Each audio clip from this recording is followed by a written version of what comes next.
When you don't date, it's easy not to date. You won't find many one-a-weekers at the gym. You'll see a lot of people consistent or a lot of people that don't go. Most couples don't arrive at crisis. They drift into crisis. Quit saying marriage is so important and treat it that way. Welcome to the Grace Marriage Podcast. I'm Brad Rhoads. And I'm Marilyn Rhoads.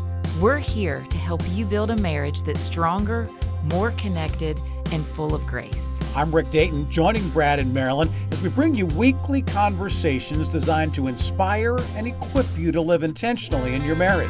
We'll share practical tips, powerful stories, and strategies to help you and your spouse grow closer and thrive together. So whether you're just starting out or have been married for years, there's always room to grow. Let's do this together. This is the Grace Marriage Podcast.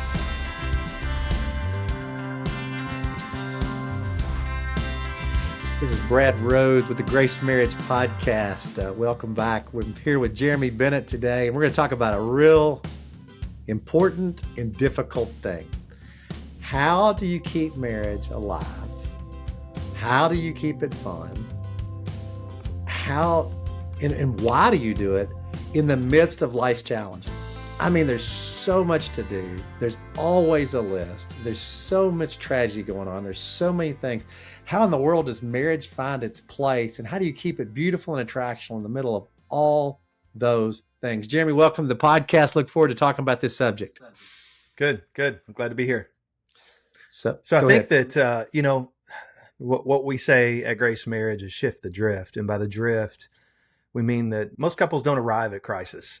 They drift into crisis. It just happens over a short, or actually over a long period of time for most people.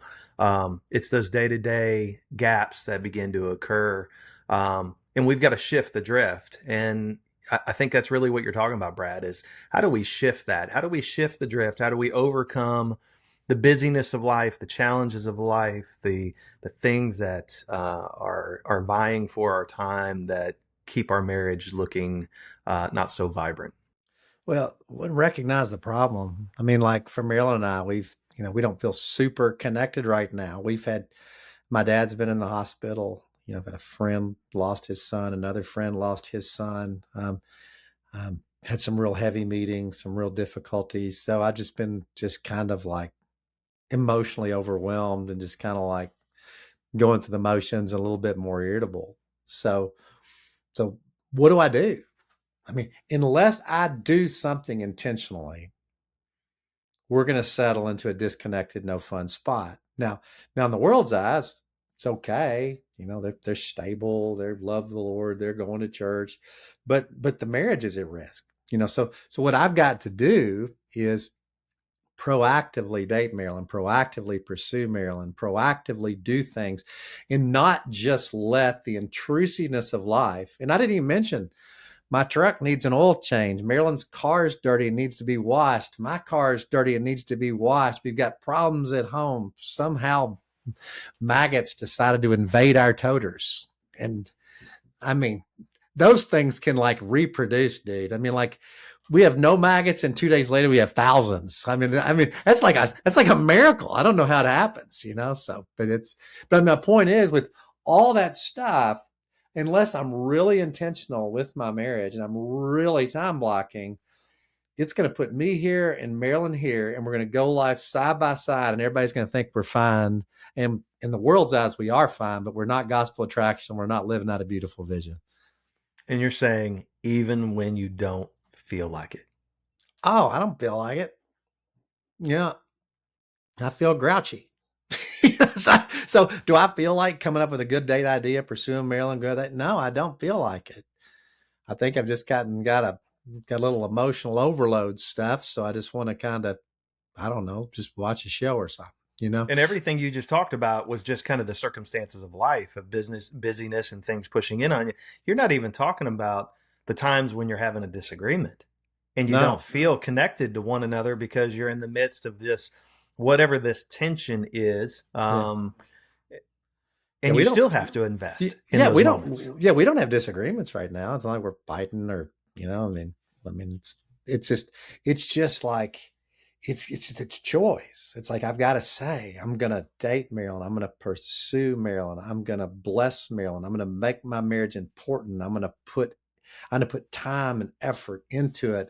I'm not going to do it because I feel like it. I mean, if we do just what we feel like, I mean, we're not going to have, nothing's going to be beautiful, because more often than not, I don't feel like doing anything. Don't feel like mowing the lawn. Don't feel like weeding the garden. Don't feel like taking care of the kids today. Don't feel like. Oh, it's like, I mean, I was in like a frenzy trying to get ready for a really difficult meeting, and I hear Marilyn yelling that we have a maggot infestation. Come down and help me.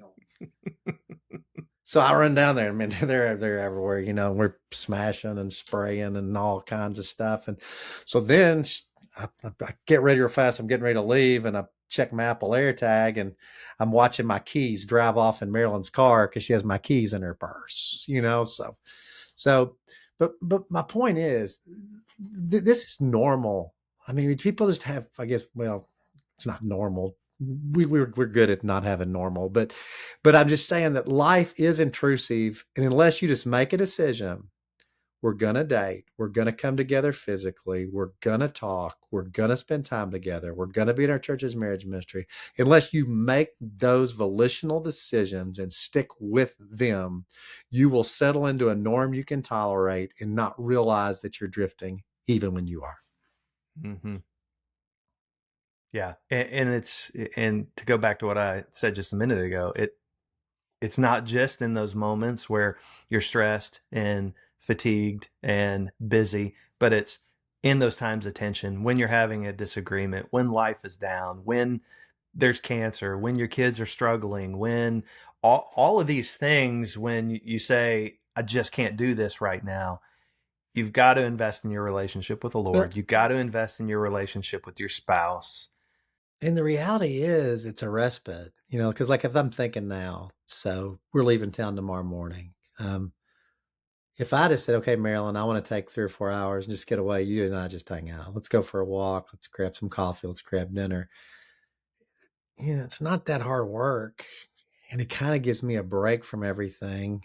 And I'm closer to the person that I love most in this world horizontally. So not only is it helpful to our marriage, it's helpful to me as with coping with all the crap, because it's like, Song of Solomon talks about marriage being an oasis in the desert. And as you get older, you see more and more of the life's a desert. It's sad, it's like just tragic, impossible situations, health issues. It's just like it's a hard place. And to have an oasis in the desert, just to enjoy Maryland, it's a good deal. But a lot of times we get those so dominated by the desert, we never visit the pool, and man, when you go get in the refreshing pool and just kind of hang out with your bride and refresh and stop and kind of get away from it all, it makes the desert more tolerable. And the desert's more tolerable when you're going to get back in the pool again.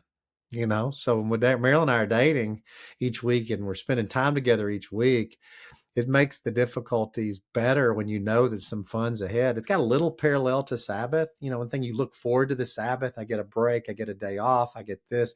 I get to enjoy the Lord. No pressure. No this, that, other. I think marriage, on Tuesday night, Marilyn and I are just going to hang out, just the two of us. And it's something to look forward to. And it's always nice in life when things are tough to have something to look forward to. Yeah.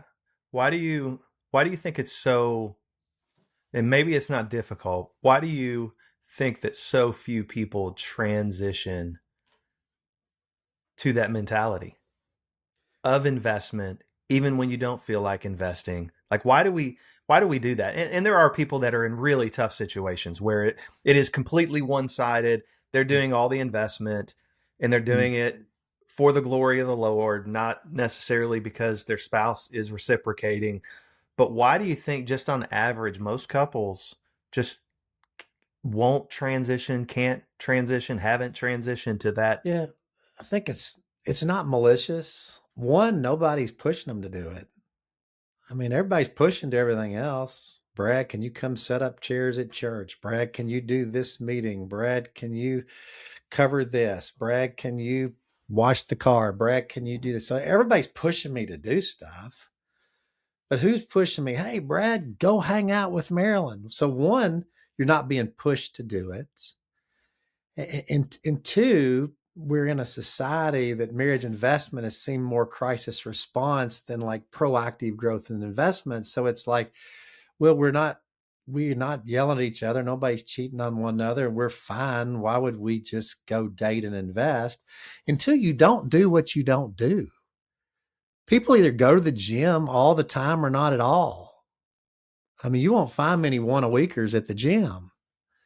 You'll see a lot of people consistent or a lot of people that don't go. And so when you don't date, it's easy not to date. I love it. Atomic Habits said, and I've said on this podcast before, it's easier to do something 100% of the time than 90% of the time. And as it relates to spending time together, couples that just say our marriage is important, we're going to do this every week, come hell or high water, they do it and they have great marriages. Those that say we're going to try to date, we're going to try to enjoy one another, they date 3 weeks in a row, then they miss a week, they date another week, and they date a month later, and then they're not dating at all again. They say, well, I don't know what happened. So I do know what happened. The same thing happened to you, it's happened to everybody else. You just got to say, bam, I didn't feel like going to the gym yesterday. And even like struggle not to cut my workout short, but I went because I know if I don't do that, I'm not going to be healthy and I get hyperactive and I get everybody's nerves, so it's, it's a decision. It's a decision. I get it. I don't think it's malicious. I think people want good marriages. I think most people are goodwill people that really do love one another. It's just, my prayer is that, hey, if love is an action. And if you say you love your spouse, you spend time with your spouse, you spend money on your spouse, you spend creative energy on your spouse, and you demonstrate that love by your actions, not just by this some intellectual thing that you will say to others. Yeah. So, Brad, I want to give you an opportunity right now. As a pastor for marriage and family, I think you have a unique insight to not only speak to other pastors, but also speak to, congregations. I want to give you a minute, and I don't know where you guys got this saying, but going all ham, wherever you guys as a family come up with that, I don't know where it came from, but I want you to go all ham as if you were talking to the congregation at Pleasant Valley Community Church and make the case of why they need to invest in their marriages. I just want to give you 5 minutes, 3 minutes, whatever it takes. I want you to just go all in and tell and speak to the audience that's listening today like you would the flock at Pleasant Valley. Going all ham. Does that, like, we're the only one that says going all ham? I don't know. I had never heard it before, but I'm giving you free reign to have no boundaries and still have some boundaries. Well, I go all ham. So husband, wife, Christ, the church. Your most important horizontal relationship in your life, the relationship that literally your legacy, your finances, your kids, your youth, everything rides on. And then you tell me we don't have time for one another. I mean, literally the relationship, husband, wife, Christ and the church, literally the only covenantal relationship that you have horizontally with another human being. And you say you can't find time or you don't have the money. No, we want our investment to match up with our priorities to be people of integrity. And if you say your marriage is your most important horizontal relationship, you say your marriage is more important than work, treat it that way. Don't tell me you don't have 5 hours a week to spend one-on-one undistracted time together while you're spending 15 hours a week on child softball, dance, or soccer. Don't say I can't show up for my marriage sessions because my kids have soccer games or we have too much to do around the house or another family invited us. No, tell people marriage is important and I don't schedule over my marriage. I don't schedule over my spouse. Let marriage be held in honor among all, and for it to be held in honor among all, it's got to be placed above other things. And it can't be something we invest in if nothing else comes up or if we have everything done or if our kid doesn't have something. You telling your kid, I can't come to your soccer game because I love your mom and I invest in your mom and we're going to spend time together and we know this is great for our family. Your kid's likely to have a better marriage someday because you did that. Now, don't get me wrong. You don't miss all your kids' games and just hang out as husband and wife and do nothing outside your marriage. I mean, the problem is a lack of marriage investment, not too much marriage investment. People say marriage can become an idol. Yes, it can. But right now, marriage is something that's underinvested and not important enough. Now, it becomes an idol when you can only be happy if you feel like you're being loved well. But God designed marriage for you to lay down your life for another, to put Jesus Christ on display. And laying down your life for another, that's laying down your finances, that's laying down your time, that's choosing to spend time with your spouse. I mean, I'm convicted right now, tonight, after I've been kind of flat, distant, and Marilyn keeps asking me, do you really like me? Do you really like me? Well, I've just been so cold and kind of disconnected that she starts asking that question. Well, tonight she's going to know I like her because we did this podcast today and I motivated myself and I went ham on me. So my prayer for churches, my prayer for individual couples is that we would just quit saying marriage is so important and we'd treat it that way. Pastors would quit telling me marriage is so important, it's a covenant, and they have no ministry for it. Pastors would quit telling me marriage is so important, they got not $1 in their marriage ministry. Pastors keep telling me that marriage is their most important horizontal relationship that everything's built on. They got full-time staff and everything, and they got 12 ministries listed, marriage ain't even one of them. So my prayer, if you want me to go ham, I go ham, and it's about time we quit just talking about something being important and we treat it as important, both in the church and in the home. And we have time and money for everything else but marriage. People say, well, Grace Marriage is too expensive and it's cheaper than Netflix. Grace Marriage is expensive, it's too cheaper than mulch. And well, we can't find 16 hours a year to invest in our marriage while all the time we tell people how important our marriage is. So I want people just to step in. Marriage is a great gig, and it's a ton of fun doing life with the best friend in the world. When marriage can be amazing or it can be awful, depending on how you choose to steward over it. So I'm done going ham, and I'll give it back to you. Yeah, and I know we probably need to wrap up in a few minutes, but this entire episode we started off just with how do you cultivate a bigger vision for marriage? How do you cultivate and you weather these tough times? I think that was key. Is you just cast a vision and you challenge the culture, and really when you're speaking to the congregation that you serve and the marriages that you serve. It starts with that shepherding. How would you encourage pastors to be more bold in how they shepherd and the things that they say? And obviously, some of them struggle with the very same things. I mean, ministry has pushed their marriage to the margins. So how would you, besides number one, setting a good example in the way that you steward your own marriage, how would you encourage church leaders to be more bold in the way they shepherd married couples? One is what you said is, it's hard to cast a vision you're not experiencing. So one, just invest in your own marriage. And if it's been flat and it just kind of settled into this norm you can tolerate, and it's just kind of, hey, it is what it is, so you can stop that. Just have a great marriage. And out of the overflow of the heart, the mouth speaks. So if you're having a great marriage and you're having a blast with your spouse, and you're doing fun things together, and you're really just into one another, you're not going to be able to preach without talking about it. So that'd be one. And two is, just be bold. I mean, we've been conformed to the patterns of the world way too long. People are too busy for marriage. It's child-centered, and don't accommodate a child-centered society. Challenge it. Challenge it. Don't say, well, people won't show up because they've got kids stuff. Tell them to show up and put your marriage ahead of your kids.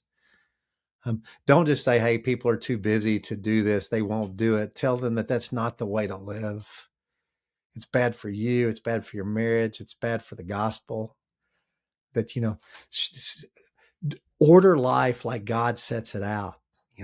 A relationship with Christ, and our most important horizontal relationship, marriage, and then our kids, and then our work, and say, hey, we're not just going to try to work around your mistakes. We're going to help you live life differently so life's better for you. That makes a stronger church, makes more gospel influences, and help people. Because when churches that are really blowing up and growing are churches that are speaking boldly into the lies and the way people are jacked up, because people need help. I mean, you truly help them, even if helping them offends them. You'll lose some people, but you'll gain a lot more. So it's, I would just say, identify what the barriers are, preach on the barriers, live out a great marriage, invest in marriage, have a marriage ministry that's as well invested as your children and youth ministries, and see what happens. That's good. That's good.